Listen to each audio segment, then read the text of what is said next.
Assalamualaikum warahmatullahi wabarakatuh. Alhamdulillah wassalatu wassalamu ala Rasulillah wa ala alihi wa sahbihi wa mawala wa la hawla wa la quwata illa billah.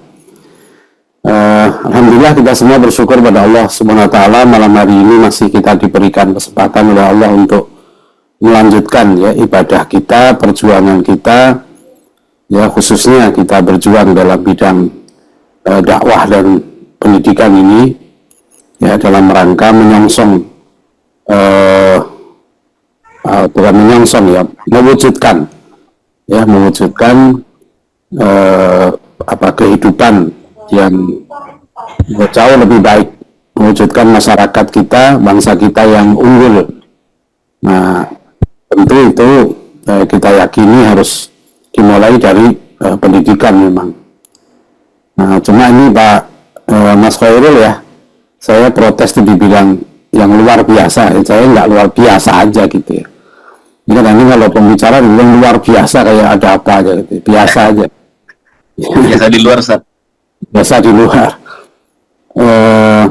Jadi malam hari ini, alhamdulillah saya tadi pagi sempat berkomunikasi dengan Pak Zulfikri Anas, PLT Kepala Pusat Kurikulum dan Pembelajaran Kemendikbud ya, yang beliau langsung bersedia begitu, bahkan udah langsung posternya kita ubah dan saya tawarkan ke beliau juga, langsung beliau setuju, malah senang. Cuma beliau ada acara sampai 8:30 malam ini, mudah-mudahan segera bergabung dengan kita. Nah, untuk meringkas waktu ya, karena tema kita tentang reformasi ya, jadi ketika orang bilang reformasi tahun 98 itu, saya sebetulnya udah nulis satu buku waktu itu, judulnya Sekularisme Penumpang Gelap Reformasi.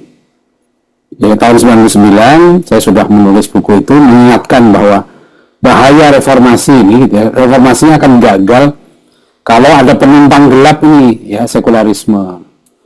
Jadi setiap ada pergantian kepemimpinan ya, menteri atau apa gitu, selalu kita angkat lagi peringatan Pak Natsir. Ini sebenarnya peringatan Pak Natsir dari jauh ya, sebelum kita merdeka. Beliau sudah mengingatkan bangsa kita ini bahaya sekali kalau mengikuti jalan sekularisme ini. Ya, kita harus ingatkan. Jadi kalau gonta-ganti pemimpin, gonta-ganti menteri, tetapi tetap saja gitu ya, program pembangunan dan pendidikannya sekuler, maka ya kita harus terus-menerus mengingatkan supaya sedikit demi sedikit ya sekularisme di negeri kita, khususnya nanti kita bahas dalam dunia pendidikan, itu semakin berkurang. Dan insya Allah perkembangannya itu cukup positif, trennya itu positif. Memang tantangannya masih berat ya. Nah, jadi saya mulai ini sebentar.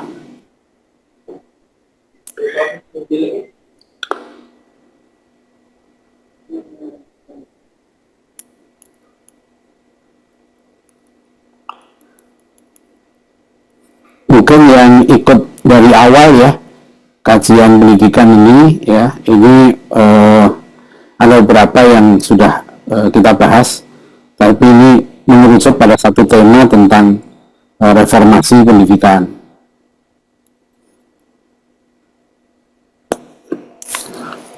Saya sampaikan dua buku ini yang sudah nanti menjadi dasar untuk reformasi pendidikan.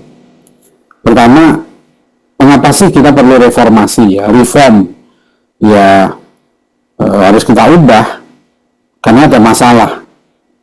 Jadi tadi saya katakan waktu masuk reformasi politik dan lain-lain gitu ya, pendidikan kita itu sebenarnya belum mengalami reformasi ya. Lihat aja ya, SD, SMP, SMA, S1, S2, S3 ya masih begitu, modelnya ya begitu, belum ada terobosan yang fundamental ya. Nanti sebagai beberapa contoh. Yang kedua, memang ada masalah sebetulnya sejak Menteri Nadiem diangkat sebagai Menteri Pendidikan ya, Nadiem Makarim ya, 19 Oktober 2019, ya 19 Oktober 2019, itu saya sedang di jalan di mobil, ya ke Surabaya, itu langsung saya tulis artikel. Begitu sampai Surabaya, siangnya langsung saya tulis artikel, kemudian dimuat di Harian Republika ini. Kalau nggak salah ini hari Jumat, jadi Nadiem itu saya ingat diangkat hari Rabu, ya. Artikel saya ini 2 hari kemudian masuk. Judul asli artikel saya sebetulnya harap-harap cemas pendidikan kita. Nah, tapi dipotong oleh Republika menjadi harap cemas pendidikan kita. Nah, ini sudah sebetulnya dari hampir 5 tahun yang lalu, ya, saya sudah mengingatkan apa sih yang seharusnya direformasi, ya. Nah, Recording in progress. Jadi sejak Nadiem Makarim, ya, diangkat sebagai menteri tahun bulan Oktober 2019 itu saya sudah tulis artikel ini. Jadi kalau saya mengingatkan bahwa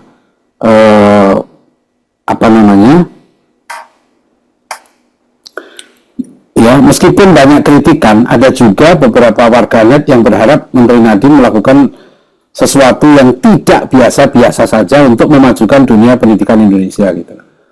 Nah, jadi waktu itu hari sebelum diangkat kabinet itu, ya, kan yang paling populer Prabowo waktu itu, ya, di dunia netizen ini paling banyak dibahas itu tentang Prabowo bergabung dengan Jokowi.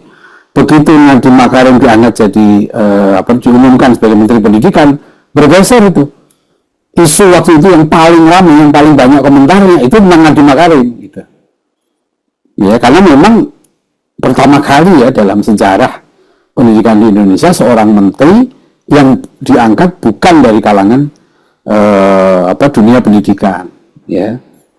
Nah, jadi kalau di sini saya sudah melihat, ya, saya sudah usulkan di sini bahwa yang sebetulnya kalau mau sukses, ya, Menteri Nadiem itu ya kembali kepada konsep dasar pendidikan yang merujuk kepada konstitusi, yaitu menekankan iman, takwa, akhlak mulia itu, ya. Nah, yang kedua itu saya usulkan di sini kan reformasi sistem dan kurikulum pendidikan, ya. Jadi waktu itu dalam buku saya Perguruan Tinggi Ideal di Era Disrupsi, ya, saya sudah mengingatkan ada usulan di sini saya sebut, ya, dari Profesor Nanang Fatah dari UPI Bandung, Universitas Pendidikan Indonesia Bandung, yaitu tentang reformasi pendidikan. Salah satu yang menarik adalah gagasannya tentang standar pendidikan. Menurut dia, pendidikan sebaiknya berpegang pada satu standar kompetensi, yaitu kompetensi lulusan. Pendidikan itu based on result, bukan based on proses. Bahkan pada awal reformasi, beliau sudah menunjukkan agar Apa ya? Itu harus pencet suara. Oh ya. Bahkan di reformasi beliau sudah mengusulkan agar pendidikan tingkat SD cukup 4 tahun, SMP 2 tahun, SMA 2 tahun. Tapi kurikulumnya harus bersifat dinamis, mengikuti dinamika sosial. Gagasan ini menarik, ya, rasional dan kontekstual. Ya, saya sudah usulkan sebetulnya ini kepada Pak Zulfikri Anas, ya, Kepala Pusat Kurikulum, tapi kata beliau memang berat itu, ya, untuk ini dilaksanakan. Nah, juga di sini saya ingatkan, ya, tentang perubahan kurikulum pendidikan di tingkat perguruan tinggi, ya. Ini ada beberapa usulan. Nah, yang terakhir, ya, jadi hampir 5 tahun yang lalu saya sudah mengingatkan, ya, saya tutup artikel saya begini judulnya: silahkan cemas, tetapi jangan putus asa. Ya, harapan dan peluang perbaikan itu selalu ada, siapapun menterinya. Apalagi sebagian besar lembaga pendidikan kita tidak bergantung pada pemerintah. itu penutup saya yang mengajak kita untuk optimis, ya, bahwa kita harus menyusun peta jalan pendidikan kita sendiri. Nah, tapi tentu ya pemerintah punya kekuatan, punya pengaruh yang besar nanti dalam membawa perjalanan pendidikan kita ke depan, ya. Nah, sekarang kita lihat. Jadi ini yang sudah saya tulis 4 tahun atau hampir 5 tahun yang lalu. Bapak sekalian, memang ada masalah, ya. Itu kan tadi Nadiem Makarim diangkat menteri 2019 kan. Nah, ini yang kritik, ya, yang sangat mendasar terhadap dunia pendidikan kita itu disampaikan oleh seorang mantan pejabat tinggi, ya, Dirjen Pendidikan Tinggi Kemendikbud, ya, Profesor Satrio Sumantri Bojonegoro. Ya, jadi ini judul makalahnya yang beliau tulisnya adalah mempertanyakan cetak biru pendidikan Indonesia. Saya menarik, ya, karena waktu itu kami diundang oleh MPR, Lembaga Pengkajian MPR, untuk membincang tentang sistem pendidikan nasional, ya, menurut Undang-Undang Dasar 1945. Dan beliau mempertanyakan itu, apakah pendidikan kita ini diatur seperti pabrik, gitu ya, atau seperti beliau tegaskan, mohon dipahami, kata sekolah bukanlah sebuah pabrik ataupun sebuah kantor, gitu ya. Pendidikan adalah proses pembentukan dan pengembangan kapasitas intelektual dan kejiwaan individu sesuai dengan potensi setiap individu. Nah, ini beliau merasa, ya, bahwa ada yang serius nih, ya, ada yang salah di situ, harus diperbaiki. Dan secara khusus Prof. Satrio menulis artikel di Harian Kompas, ya, judulnya Marginalisasi Pendidikan Tinggi. Dan kritik beliau ini sangat penting, ya, untuk kita. Artikelnya silahkan dicari, masih ada tuh di internet, ya. Judulnya Marginalisasi Pendidikan Tinggi. Ya, beliau mengingatkan, ya, sebagai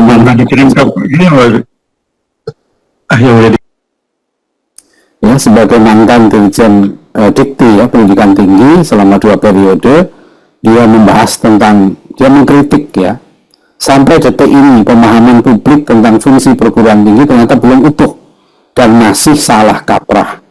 Kesalahan fatal ialah penempatan perguruan tinggi, ya, penempatan perguruan tinggi negeri sebagai unit pelaksana teknis Kementerian Pendidikan dan Kebudayaan. Sementara perlakuan oleh perguruan tinggi swasta sebagai unit usaha dari yayasan atau badan wakaf. Ya. Ya, ini yang perlu kita perhatikan. Dengan benturan seperti itu, perguruan tinggi negeri atau PTN tidak lebih dari sebuah kantor jawatan. Sementara perguruan tinggi swasta tidak lebih dari sebuah unit usaha. Artinya, di sini terjadi marginalisasi fungsi perguruan tinggi dari yang seharusnya, yakni sebagai agen pembangunan bangsa melalui pengembangan ilmu pengetahuan bagi kemaslahatan manusia. Jadi Bapak Ibu saudara sekalian, ya, pernyataan Profesor Satrio ini sangat penting, ya. Jadi kita harus sadar betul ketika nanti mengirimkan anak untuk kuliah, ya, harus difahami universitas seperti apa yang, ya, pendidikan jenis apa yang akan diterima, ya, oleh anak-anak kita. Nah, ini pentingnya. Saya sudah mengunjungi ratusan sekolah pesantren.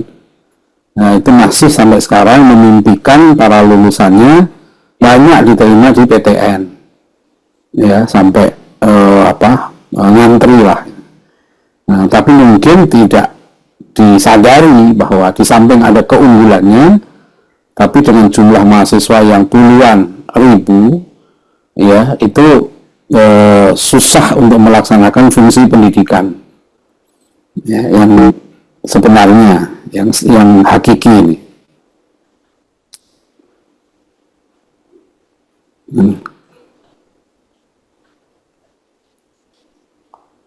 Nah, apalagi ada satu buku, ya,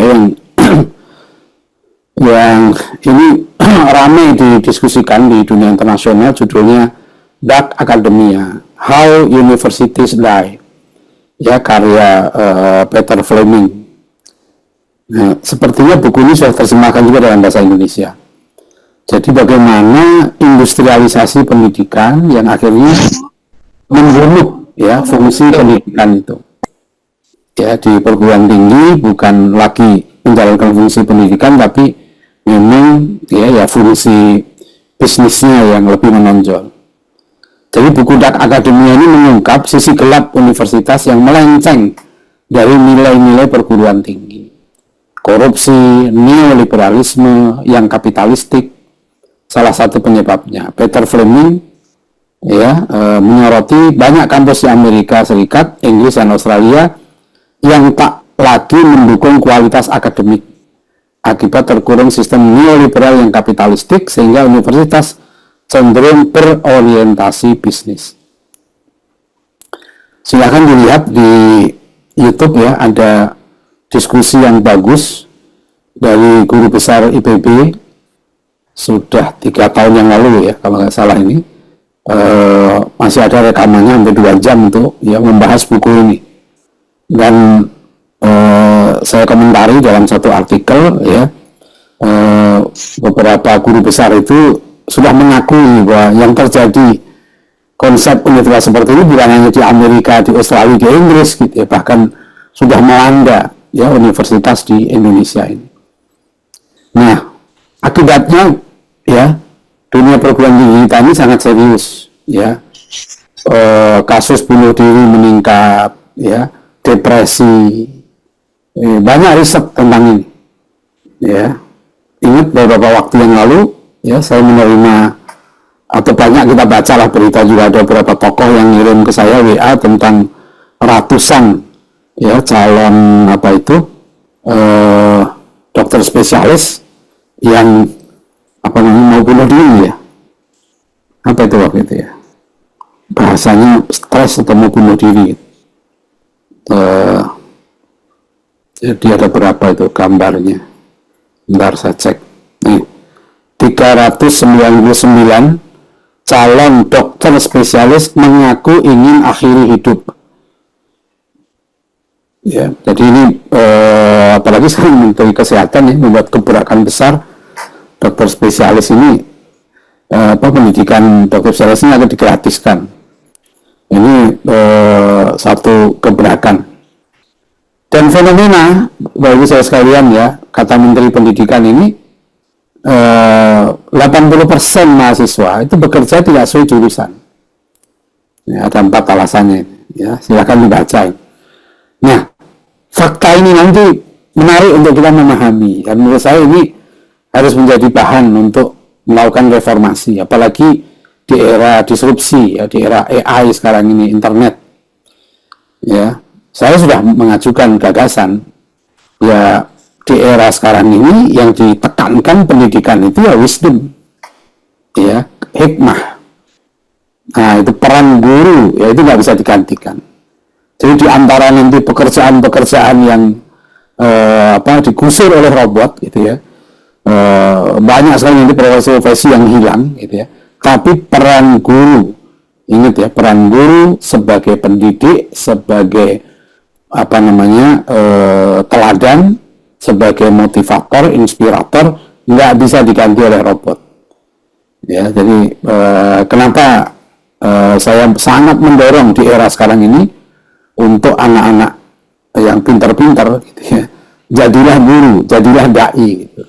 Ini real ini, kebutuhan ini ya. Jadi banyak orang stres ya, kemudian pergeseran profesi luar biasa.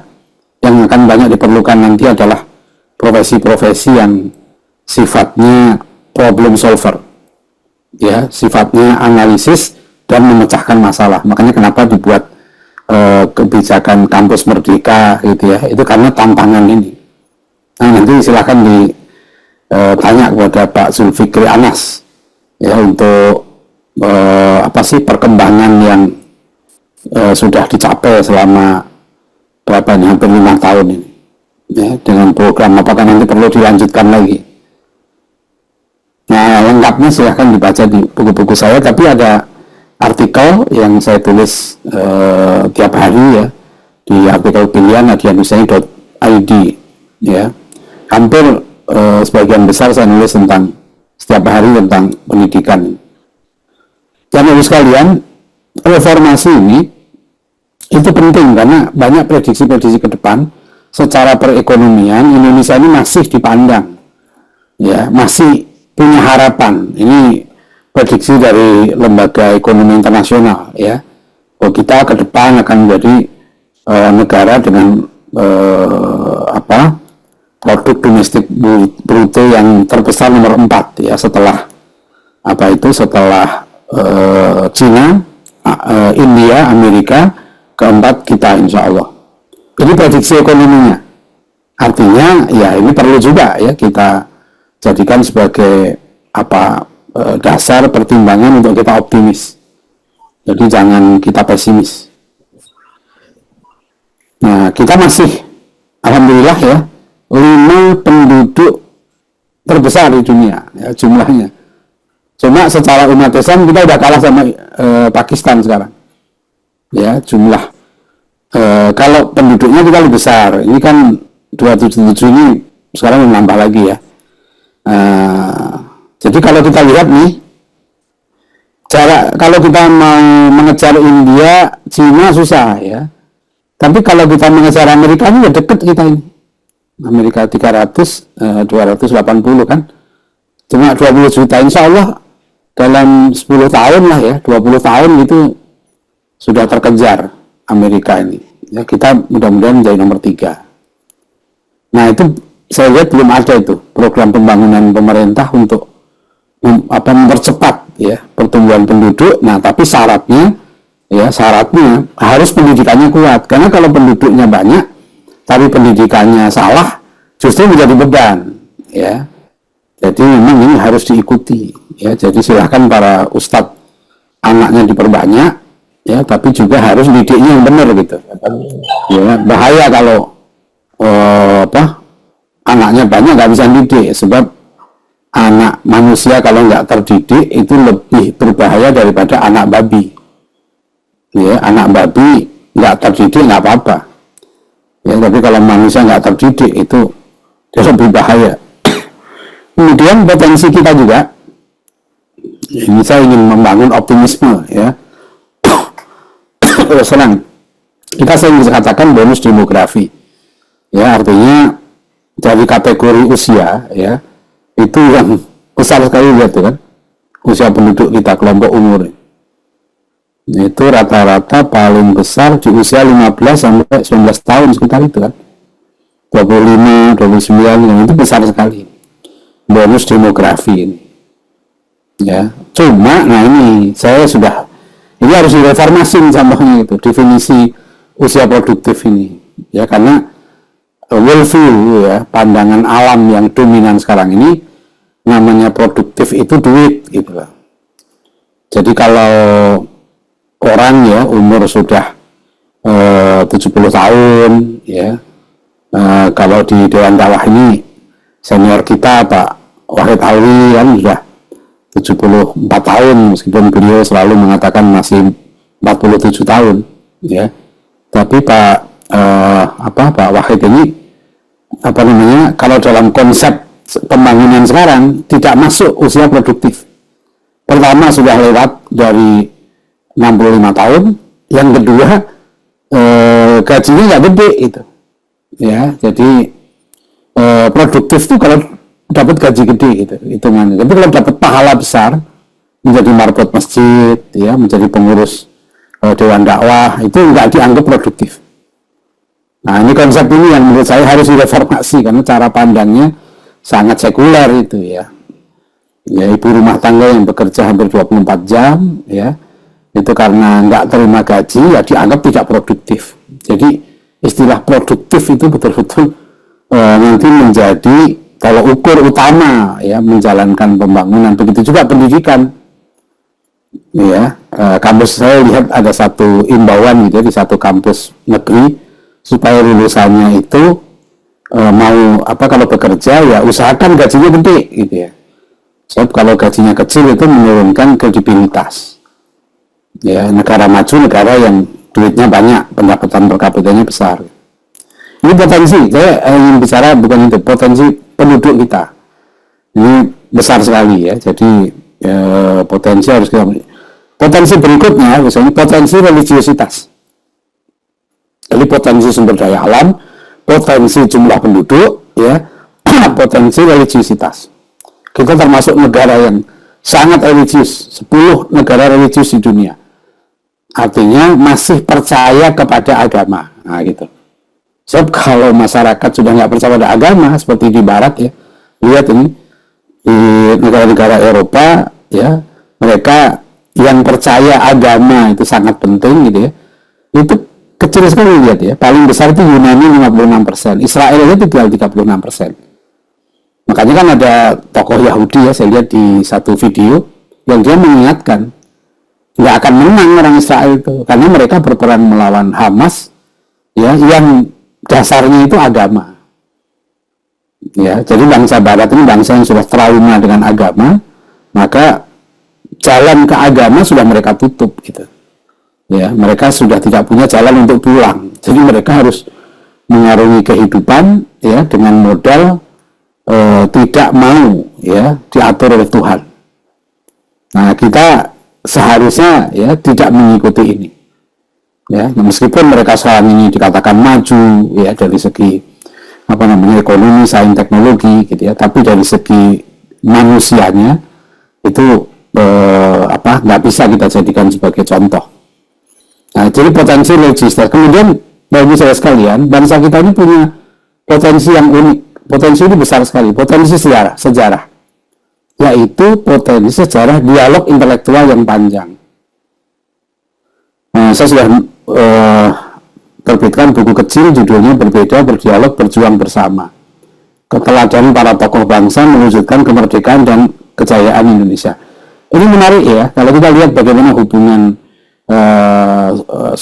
Bung Karno dengan Hasan, Bung Karno dengan Cokro Aminoto, Bung Karno dengan Muhammad Nasir misalnya, ya, Muhammad Hatta dengan Muhammad Nasir, itu menarik karena nanti tokoh-tokoh kita ini meskipun mereka berdebat keras, misalnya dalam sidang BPUPK gitu ya tentang dasar negara, tapi mereka juga punya kesamaan-kesamaan dan kesamaan-kesamaan itu nanti diwujudkan untuk mewujudkan kemerdekaan dan juga mempertahankan kemerdekaan gitu ya. Contoh begini, Muhammad Nasir itu mengkritisi ya, Republik Indonesia Serikat, padahal yang berdialog di situ tokoh Masyumi juga ya, Mr. Muhammad Rum ya, jadi Pak Nasir mengkritisi ya. Kemudian misalnya Pak Syafruddin Bawira Negara itu penyelamat proklamasi ya dengan PDRI-nya, waktu Bung Karno ditangkap kan, dan tokoh-tokoh lain gitu ya, pejabat-pejabat lain. Setelah Jogja kembali terwujud RIS itu kan, Pak Syafruddin itu nggak mau mengembalikan mandatnya karena kecewa Bung Karno sebagai tawanan ya, itu ternyata menunjuk Mr. Muhammad Rum sebagai juru runding. Padahal waktu itu acting presiden itu adalah Pak Syafruddin itu. Nah, tapi nanti Muhammad Nasir yang membujuk Pak Syafruddin untuk mau menyerahkan mandatnya. Nah, jadi tokoh-tokoh kita dulu ya luar biasa ya. Nanti juga bagaimana mosi integral Muhammad Nasir itu. Sikap Pak Nasir misalnya terhadap Orde Baru ya, itu juga menarik ya. Ketika Masyumi nggak boleh dihidupkan, tokoh-tokoh Masyumi dicoretin dari daftar caleg Parmusi gitu ya. Pak Nasir itu tetap membantu pemerintah Orde Baru ya, membukakan pintu keran investasi, bantuan dari Jepang, juga dari Kuwait misalnya, dari Saudi. Jadi Pak Nasir itu membedakan antara persoalan dirinya gitu ya, persoalan Masyumi yang nggak boleh dihidupkan lagi ya, dengan kepentingan masyarakat Indonesia ya. Jadi itu satu sikap negarawan yang bagaimana meskipun berbeda tapi tetap berdialog ya secara ilmiah dan berjuang bersama. Hanya masalahnya begini ya, Gus sekalian ya, tokoh-tokoh kita dulu ini orangnya pendidikannya hebat, bacaannya buku. Jadi kalau kita baca perdebatan misalnya antara Bung Karno dengan Hasan, Bung Karno Muhammad Nasir, itu mereka lebih pegangannya buku semua nih orang-orang ini. Ya, kita baca tulisan misalnya Mr. Yusuf Wibisono, ya seorang tokoh Masyumi yang kalau nggak salah pernah menjadi Menteri Keuangan ya, tapi beliau itu menulis buku tentang poligami ya, pada tahun 40-an itu. Yang saya kagum itu buku itu referensinya dari berbagai bahasa ya. Nah itu bisa dilihat bagaimana tokoh-tokoh kita dulu ya adalah orang-orang intelektual. Nah kalau meskipun orang berbeda pendapat tapi ada dasar ilmiahnya, itu bisa berdialog. Yang susah itu kalau orang nggak punya gagasan ya, nggak bisa berdialog ya. Jadi kita itu potensi-potensinya ya. Jadi ada potensi jumlah penduduk, potensi kekayaan alam, potensi religiositas, dan potensi kekayaan sejarah kita. Kita sudah mengalami berbagai kondisi kritis yang alhamdulillah kita bisa melampaui itu. Jadi kapal NKRI ini harus dijaga, kan ini amanah Pak Natsir ya, harus dijaga. Maka salah satu fungsi Dewan Dakwah itu mengokohkan NKRI. Ini bukan basa-basi politik ya, karena ini negeri ini amanah para ulama dan para tokoh kita dulu. Dan maka dirumuskanlah ya tujuan kemerdekaannya itu sangat Islami ya, mewujudkan Indonesia yang merdeka, bersatu, berdaulat, adil dan makmur. Ya, terwujudnya keadilan sosial bagi seluruh Indonesia itu Islami ya. Apalagi kalau kita lihat kan dasarnya tauhid ya, ketuhanan yang maha esa itu oleh para ulama kita nanti dimaknai tauhid. Nah, itu jadi kita ada potensi konstitusi gitu ya untuk melakukan reformasi ya menuju negara yang kuat itu. Nah syarat kebangkitan peradaban ini menarik, gagasan Muhammad Asad ya bahwa satu peradaban itu tidak akan makmur, berkembang atau bahkan nggak akan eksis kalau dua ini ya peradaban yang akan hancur itu, hilang kebanggaannya dan putus dari sejarahnya. Jadi mafhum mukhalafahnya begini, kalau mau membunuh satu bangsa, satu peradaban, hilangkan kebanggaannya pada dirinya. Mau membunuh peradaban Islam, ya umat Islam bikin nggak bangga dengan Islamnya, bahkan minder dengan Islamnya, minder dengan konsep pendidikannya sendiri. Nah nanti itu lihat aja. Nah itulah nanti kalau kapan-kapan kita bahas ya pendidikan Haji Agus Salim. Menarik sekali Haji Agus Salim itu, dia nggak mau anaknya disekolahkan ke sekolah-sekolah barat, semua anaknya dididik sendiri ya, karena salah satunya beliau nggak mau anaknya itu minder, punya sikap minder. Ini sepertinya Mas Yudi ya, Zoom kita ini cuma 300 ya, kelihatannya kalau iya, bisa kapasitas seperti biasa 300. iya, nanti ini kelihatannya ada yang ini ya, nggak bisa masuk ya tadi saya lihat. Mungkin nanti dipertimbangkan untuk di upgrade ya, kita pikir 300 sudah banyak. Baik ini ya sekalian. Jadi kalau sekarang kita umat Islam Indonesia gitu ya mau bangkit ya, kata Muhammad Asad ya kita harus bangga dengan konsep pendidikan kita, bangga dengan sejarah kita ya, supaya nanti kita bisa bangkit. Kalau enggak ya tamat gitu ya, nggak bisa kita ini. Nah, ini salah satu reformasi yang harus kita usulkan ya, atau lebih tepatnya ya reformasi yang harus kita jalankan, karena saya lebih memilih reformasi pendidikan ini ya itu bukan bergantung pada pemerintah, karena tadi artikel saya tentang Nadiem Makarim itu sudah mengingatkan bahwa kita harus punya peta jalan pendidikan kita sendiri ya. Makanya kan gini, berbagai survei gitu ya yang tentang pendidikan kita itu kan bangsa kita ini, pendidikan kita itu dianggap di bawah gitu ya. Jadi misalnya gini, peringkat pendidikan Indonesia di bawah Malaysia dan Brunei, Cina yang terbaik di dunia, ini kan nggak benar ya, nggak benar gitu ya. Ada yang kita di bawah, ada yang kita enggak. Tapi kalau dikatakan semua pendidikan kita gini, ini kita membuat kita minder ya. Padahal nggak begitu. Apalagi yang dibilang kualitas pendidikan Indonesia tertinggal 128 tahun ya, ada seorang profesor dari Harvard University. Ya. Masa kita tertinggal 128 tahun, terus kapan kita mau maju kan? Nah ini begitu juga ya. Saya mengajak ya kampus-kampus kita, terutama kampus-kampus yang kita banggakan lah ya, katanya kampus-kampus hebat ini yang negeri, ya itu jangan rendah diri. Gitu ya. Jadi kita harus punya indikator, bukan indikator yang ditentukan oleh Barat, ya menurut saya gitu, yang semuanya bersifat materi, ya manajerial, tapi enggak memasukkan aspek akhlak gitu. Ya. Jadi nanti ini menurut saya ya pemerintah ini perlu mulai memandirikan kampus-kampus besar ini ya, supaya kampus-kampus ini bisa terbang lah ya, apa namanya, jadi enggak seperti ada videonya Pak Gita Wirjawan yang beredar luas. Ya, karena kenapa mahasiswa kita yang di Harvard sangat sedikit, di Columbia University sedikit, di Oxford sedikit gitu. Bandingan dengan Cina, Korea, Singapura, bahkan Malaysia kita tertinggal gitu.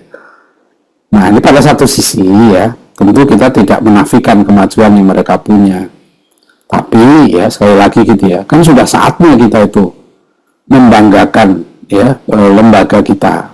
Nah, tentu dengan nilai-nilai yang sesuai dengan agama kita. Juga begitu juga ya, ranking-ranking sekolah ya, kita orang muslim ini sering saya mengingatkan ini ya, kita harus punya kebanggaan terhadap kriteria nilai-nilai yang kita yakini yang membawa kepada kebangkitan itu.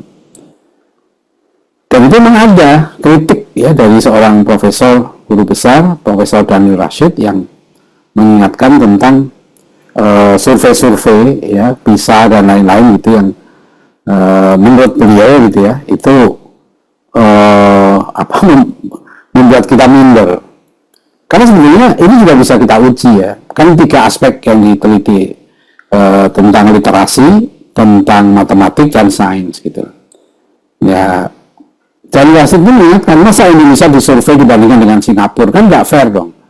Kita ini dari Aceh sampai Papua gitu. Kalau mau membandingkan Singapura, Korsel itu jangan dengan Indonesia, dengan Jakarta ya, itu baru.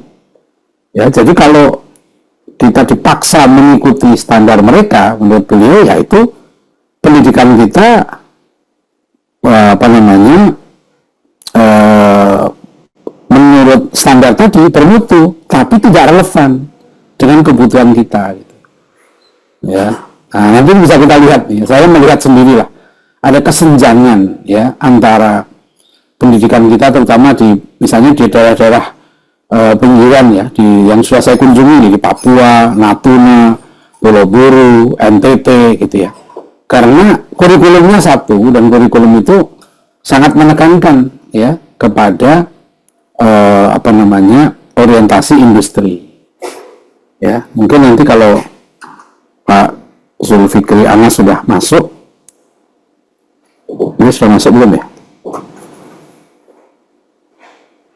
Sedang proses ini, beliau masuk. Ya, insya Allah. Nanti soal kurikulum bisa ditanyakan ke beliau. Kemudian, Bapak sekalian, peluang global, saya percepat aja ya. Kita punya peluang, jangan dimanfaatkan. Tamatnya komunisme, kegagalan sekularisme, liberalisme, kapitalisme. Ini penting ya, jadi harus ini apa namanya, jadi menurunnya ya peradaban Barat menuju kehancuran itu sudah banyak ditulis oleh pakar-pakar mereka. Tahun 80-an saya keluar buku ini, The Rise and Fall of Great Powers ya, The Decline of Western Civilization. Buku The Clash of Civilization Huntington ini juga menggambarkan kekhawatiran dia ya tentang pertumbuhan peradaban Islam. Ya, Francis Fukuyama meskipun dia memuji apa namanya, demokrasi liberal sebagai akhir peradaban gitu ya, tapi juga tidak terbukti ramalan dia itu. Apalagi sekarang ya dengan kasus Gaza ini, itu banyak sekali sekarang orang-orang barat ya, pakar-pakar barat. Bayangkan ya, kita lihat ya di seorang profesor di video itu kan di satu universitas di Amerika yang diperlakukan oleh polisi sebegitu rupa ya, seorang perempuan profesor itu dijatuhkan kemudian diikat tangannya gitu. Kita nggak menyaksikan di Indonesia seperti itu ya. Ya ini luar itu negara Amerika loh. Ya, jadi akhirnya dari Indonesia bagus sekali artikel The Western Hypocrisy ya. Jadi ini sudah Israel ini ya membuat orang di Barat ya sudah tidak rasional. Kenapa ini penting Bapak sekalian ya? Ada satu buku yang menggambarkan tentang Tragedy and Hope. Ini sejarah peradaban Barat. Ditulis oleh Profesor Carol Quigley. The History of the World in Our Time. Jadi Profesor Carol Quigley ini mengingatkan bahwa peradaban Barat ini ya punya periode gelap abad 19. Banyak pembunuhan, segala perang dan sebagainya gitu ya. Tapi dia bilang itu, Barat ini kata dia harus kembali kepada dia bilang gini kan, characteristic that our Western society has always regarded as virtues. Nah, jadi ini Barat ini kata dia punya kebaikan gitu, peradaban ini apa itu? Generosity, compassion, cooperation, rationality, foresight, and finding an increased role in human life for love, spirituality, charity, and self-discipline. Nah ini keunggulan Barat ini, ya. Maka dia bilang, ya kami gitu ya, sekarang memahami dengan sangat baik, ya bagaimana mengendalikan pertumbuhan penduduk, ya melahirkan kesejahteraan, mengurangi kemiskinan dan penyakit. Bahkan dia bilang mungkin dalam waktu dekat ya kami akan mampu menunda kepikunan dan kematian gitu. Nah tetapi ini yang jadi masalah. Yang kami gagal, kata profesor ini dia salah satu penasihatnya Bill Clinton ya. Nah, ahli sejarah dia. Tapi yang kami gagal apa itu ya, yaitu adalah how to bring up children to form them into mature responsible adults gitu. Yang kami nggak ngerti dan kami gagal gitu ya. Yang paling penting itu kami nggak ngerti cara mendidik anak-anak kami dan membentuk mereka menjadi orang tua yang baik dan bertanggung jawab, yang matang bertanggung jawab. Ini pengakuan penting ya dari pakar peradaban Barat gitu ya. Dia menggambarkan peradaban sendiri yang sudah memimpin dunia ratusan tahun, melahirkan banyak prestasi peradaban, tapi gagal mendidik. Ya, dia bilang diakui kami nggak ngerti cara mendidik anak menjadi orang tua yang baik. Maka saya bilang inilah peluang Indonesia. Ya, jadi ini peluang Indonesia. Nah, sayangnya gitu ya, potensi manusia Indonesia ini yang kondisinya perlu kita perhatikan ya. Mohtar Lubis bilang orang Indonesia ini ciri utamanya munafik, enggan bertanggung jawab ya, karakternya lemah, suka jalan pintas ya dan sebagainya. Kemudian juga kondisi pekerja ya yang lemah membaca, lemah menulis, lemah etos kerja, lemah kemampuan komunikasi, lemah kemampuan bekerja dalam tim ya. Nah, ini tantangan-tantangan. Terus kalau begitu gimana? Ya, kita saya mengusulkan gitu ya, supaya dilakukan reformasi lah. Reformasi dasarnya apa? Amanah konstitusi. Ya, yakni kembalikan ya pendidikan kita ini tujuan utamanya adalah membentuk manusia beriman, bertakwa, berakhlak mulia. Ya, jadi kita sudah sering bahas ya bagaimana negara-negara lain menekankan pada pencapaian pendidikan karakter ya, ternyata mereka kemudian meraih kemajuan-kemajuan ya, Finlandia, Korea ya, mereka menekankan kejujuran ya, menekankan kerja keras, disiplin ya, kebersihan ya, itu semua adalah sebetulnya sebagian dari akhlak-akhlak Islam ya. Nah, cuma mereka melepaskan ya karakter tadi dari aspek keimanan. Nah, itu yang kita beda dengan mereka. Sebab nanti kita itu membangun akhlak dasarnya iman. Salah satu yang saya usulkan ya agar pemerintah nanti gitu ya, itu mempercayakan ya pendidikan akhlak ini kepada keluarga dan lembaga pendidikan masing-masing agama. Jadi ini seperti konsep dari Piagam Jakarta, otonomi ideologis. Jadi untuk orang Islam silahkan ya menjalankan pendidikan Islam yang sebaik-baiknya. Ya, pemerintah hanya memfasilitasi, pemerintah memberikan contoh, gitu. Jadi pemerintah menurut saya jangan memaksakan ya satu sistem pendidikan atau kurikulum pendidikan yang justru bertentangan dengan konsep pendidikan Nabi ya. Sebab itu ya nanti masalahnya sekarang masih begitu nih jalannya ya ke depan ini. Ya, kita yakin dengan ayat Al-Qur'an, walau anna ahlal qura amanu wa taqaw la fatahna alaihim barakatin minas sama wal ard. Jadi kalau kita yakin ya, ini saya berharap yang yakin ini gitu, itu dimulai dari kita. Karena saya menjumpai banyak sekali ya anak-anak santri gitu yang menghafal Al-Qur'an. Kalau saya tanya apa itu negara maju, mereka masih menyebut negara-negara yang maju ekonomi dan sainsnya, bukan maju manusianya, bukan maju iman takwanya gitu. Akhirnya itu masuk ke kita ya. Wali kota sukses kalau bisa mengendalikan harga cabai, harga telur ya, tapi nggak dinilai apakah wali kota itu sukses ketika dia memimpin yang sholat subuh berjamaah itu naik nggak, yang buta huruf Al-Quran turun atau tidak ya kan, yang membayar zakat naik atau enggak. Bukan hanya pendapatan naik gitu ya, tapi pendapatan naik itu naik enggak zakatnya, kan itu harus jadi indikator pembangunan. Nah itulah. Nah sudah ada peta jalan pendidikan ya, roadmap pemerintah, tapi karena ya sekarang ini masih seperti itu konsepnya ya, bahwa target peta jalan pendidikan nasional itu melahirkan SDM unggul yang dibutuhkan di masa depan, tidak bisa diciptakan oleh perkembangan ilmu yang dibentuk berdasarkan tren masa lalu. Nah, karena ke depan seperti ini profesi-profesi yang diperlukan, tapi tujuannya semua masih sebatas ini, kemajuan materi ya, income per kapita. Ditargetkan 2030 pendapatan per kapita kita 11.228 ya. Jadi ini, jadi nggak ada target indikator ketakwaan apa, indikator keimanan apa gitu ya. Nah, dalam merayakan reformasi dasar ini ya, saya mengusulkan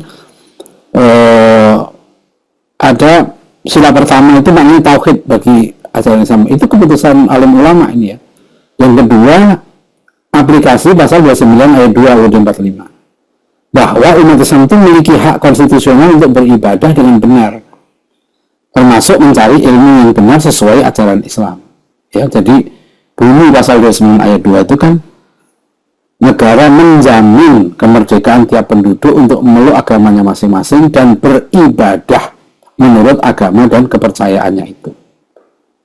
Ya, jadi itu sebetulnya kita punya hak ya konstitusional menjalankan pendidikan sesuai dengan ajaran Islam. Artinya ya anak-anak kita pun punya hak ya untuk dididik secara benar, dilindungi akidahnya, akhlaknya ya dengan pendidikan yang benar. Ini hak konstitusional. Cuma saya lihat jarang ini dijadikan argumen ya, sehingga seringkali ya anak-anak kita dipaksa menjalani pendidikan yang materinya bertentangan dengan ajaran agama kita. Nah ini pentingnya akhlak. Jadi kan saya mengusulkan tadi ya sudah, kalau mau reformasi iman, takwa, akhlak mulia itu seperti konstitusi ya. Dan ini juga Bapak Ibu saya sekalian yang dicita-citakan oleh Ki Hajar Dewantoro ya, ini kan dalam rangka Hardiknas ya, supaya kalau memahami pemikiran Ki Hajar Dewantoro yang menyeluruh itu ya, jangan yang parsial, karena beliau ini banyak sekali ya tulisan artikel-artikelnya, gagasan-gagasannya yang dikumpulkan dalam 2 jilid buku. Jadi Ki Hajar mengatakan sistem pondok dan asrama itulah sistem nasional, ya. Dia cita-citakan begitu. Nah, maka saya sudah tahun 2017 mengusulkan, ya, dalam era disrupsi sekarang ini, nyantri atau mati. Ya, nyantri atau mati dalam arti lembaga-lembaga pendidikan kita harus menjadi pesantren. Ya, saya tidak mementingkan pesantren itu ada kiai, ya, ada murid, ada santri, ada masjid, ada kitab kuning, enggak, ya. Menurut saya pesantren ini mengacu kepada konsep ahli sufah, praktek ahli sufah di Madinah, di mana para sahabat Nabi tinggal di masjid, dididik langsung oleh Rasulullah SAW. Maka rukun pesantren, ya, itu menurut saya, ya, itu pertama ada keteladanan kiai dan guru, keteladanan, ya, bukan hanya ada. Yang kedua ada tafakuh fiddin. 3 ada penanaman jiwa perjuang, jiwa dakwah. Keempat, ya, penanaman jiwa kemandirian, penguasaan terhadap tantangan pemikiran kontemporer, ya, dan yang terakhir yang penting adalah penanaman adab atau akhlakul karimah itu diutamakan. Jadi ada ya, saya sudah mengusulkan ini supaya UI itu jadi pesantren, ya. Tapi sebelum UI, ya, mungkin bisa kita mulai dari UIK, ya. Saya sudah mengusulkan juga ke Senat di UIK supaya memang ke depan, ya, difikirkan untuk mahasiswa itu nyantri. Jadi namanya nanti Pesantren Universitas Indonesia, pesantren IPB, gitu kan, pesantren UGM, ya. Jadi rektornya itu jadi kiainya, gitu, ya, jadi teladannya. Nah, itu insya Allah, ya, ini nggak aneh, karena perjalanan, ya, saya optimis. Kenapa? Karena pendidikan Islam di Indonesia sudah terbukti banyak sekali kita prestasi pendidikan Islam yang bisa dicontoh sekarang ini, ya. Jadi itu menjadi modal kita, ya, untuk membuktikan. Kalau kita bicara 70 tahun yang lalu masih susah, kan. Sekarang, ya, itu mudah kita, ya. Jadi contoh-contoh pendidikan Islam, ya. Nah, cuma tantangannya sekali lagi, dia akhlak ini perlu menjadi yang utama, ya. Makanya Ki Hajar Dewantara itu mendidik berarti menuntun tumbuhnya budi pekerti dalam hidup anak-anak kita, supaya mereka kelak menjadi manusia berpribadi yang beradab dan bersusila, ya. Jadi hakikat pendidikan yang menuntun segala kekuatan-kekuatan yang ada pada anak-anak agar mereka sebagai manusia dan sebagai anggota masyarakat dapatlah mencapai keselamatan dan kebahagiaan yang setinggi-tingginya. Nah, ini, ya, jadi pengajaran adab, nah, sudah ada dari dulu ini, ya, gagasan ini, ya, memberi macam-macam pengajaran agar seutuhnya jiwa anak terdidik bersama-sama dengan pendidikan jasmaninya. Itu kan, jadi bangunlah jiwanya, bangunlah badannya.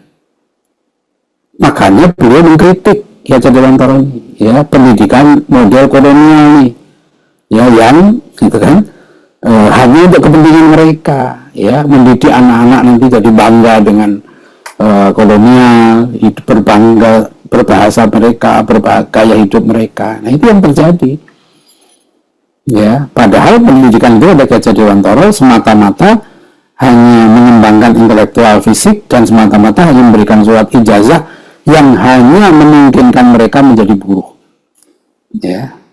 Nah, ini tolong kita renungkan betul nih, ya, yang peringatan Ki Hajar Dewantara. Bahkan dia bilang sistem pendidikan Eropa sangat mengabaikan kecerdasan budi pekerti hingga menimbulkan penyakit intelektualisme, yakni mendewa-dewakan angan-angan. Semangat mendewa-dewakan angan itu menimbulkan kemurkaan diri dan kemurkaan benda. Kemurkaan diri dan kemurkaan benda atau individualisme dan materialisme itulah yang menyebabkan hancurnya ketentraman dan kedamaian di dalam hidupnya masyarakat, ya. Jadi kalau Hari Pendidikan Nasional, ya kan, katanya memperingati lahirnya Ki Hajar Dewantara, ya kan. Nah, coba ini peringatan beliau. Apakah sekarang dijalankan nggak konsep ini, gitu ya? Atau pendidikan kita justru melahirkan ini sekarang? Orang-orang yang individualis, kemurkaan, mengejar materi, ya. Ya, kalau kita sekarang melihat gitu ya, mengkritisi, kenapa sih masyarakat kok begini moralnya, ya, dikasih 100.000 sudah pindah pilihan, melihat pendidikannya, melihat kampusnya, gitu. Apa sih yang diajarkan pada mereka, gitu? Kan mereka memuja, itu, ya. Jadi apa namanya, yang diidolakan, yang dimuliakan adalah ini, ya, individualisme dan materialisme ini. Itu udah Ki Hajar udah bilang bahwa ini akan menyebabkan hancurnya ketentraman dan kedamaian. Ya. Nah, sekalian cepat-cepat ya, kita ini punya konsep-konsep yang hebat sebenarnya. Kita punya konsep pendidikan bukan hanya Ki Hajar Dewantoro, Ki Haji Hasyim Asy'ari, ya, konsepnya Ki Haji Ahmad Dahlan. Bisa kita baca pada karya mereka, ya, tulisan mereka. Jadi Ki Hasyim Asy'ari nanti mengembangkan pondok-pondok pesantren, ya kan, dimulai dari Tebu Ireng dengan konsep ini. Nah, nanti kita cek juga apakah perkembangan sekarang sesuai nggak dengan konsepnya yang dimaui Ki Haji Hasyim Asy'ari tadi. Ini banyak, saya menunjukkan bahwa kita ya di Indonesia ini kaya sekali dengan khazanah keilmuan pendidikan. Kalau orang bilang local wisdom gitu ya, ini sebenarnya bukan local wisdom, ini universal wisdom. Ya, jadi gagasan para ulama di Indonesia ini gitu, jangan dibilang local wisdom, ya, tapi kalau gagasannya Immanuel Kant dibilang universal wisdom. Tapi kalau gagasan Hasan, Buya Hamka gitu ya, para ulama kita ini ya, kemudian dianggap oh itu local wisdom. Jadi kalau Islam itu lokal, kalau sekular global. Nah, ini kita salah, kita terjajah di situ. Ini contoh ya, satu kitab bagus sekali, Gurindam 12 untuk ditanamkan ya, untuk proses penanaman suksesnya pendidikan. Ini kitab sebenarnya panduan pendidikan.